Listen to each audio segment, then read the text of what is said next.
One of the new What If episodes I was most looking forward to involves a team of Avengers assembling in the 80s to fight a celestial empowered Kid Peter Quill.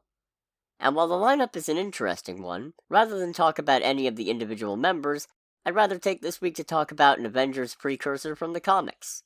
The Avengers of 1 million BC. A recent creation by comic standards, this Avengers team was created at the forefront of Marvel Legacy, a publishing initiative with a heavy focus on the connection between newer Legacy heroes and their long-standing predecessors.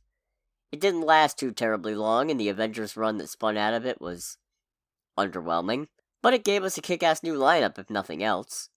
The team was brought together by the first human host of the Phoenix Force known as Firehair, a redhead mutant with psychic powers, because if you can't go subtle, don't even try, with the intent of protecting Earth from both external threats and her own terrible powers.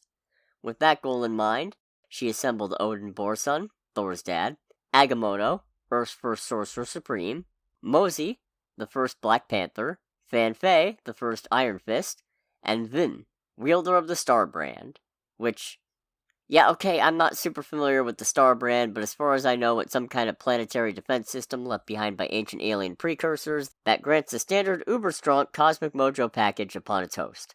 Oh, and there's also Ghost, the first Ghost Rider, who used a Hellfire-imbued mammoth as a ride, which is probably the most metal fucking thing ever devised by Marvel Comics, and is the main reason this team ever caught my eye to begin with. Because, come on, he's a man with a flaming skull for a head wielding a bone chain, riding an actual fucking elephant. What's not to like? Aside from stopping a diseased Celestial, this ancient Avengers team also fought a number of time travelers, the cult of Khonshu, led by the first ever Moon Knight, and a swarm of frost giant negative zone alien hybrids. But they eventually disbanded due to a combination of the death of their Black Panther and Odin making some inappropriate moves on Firehair. The team was eventually reassembled by Agamotto, sans Firehair and Black Panther, but with the new addition of former enemy Moon Knight.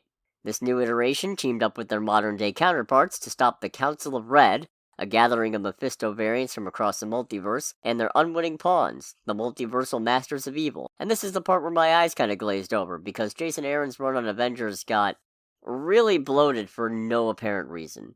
I'm pretty sure the Avengers won, though. Anyways, I definitely wouldn't expect this lineup to show up in the MCU outside of maybe some kind of homage in a future season of What If. But I'll tell you, if Marvel had any guts, they'd give us an ancient mammoth-taming Ghost Rider yesterday, if not sooner.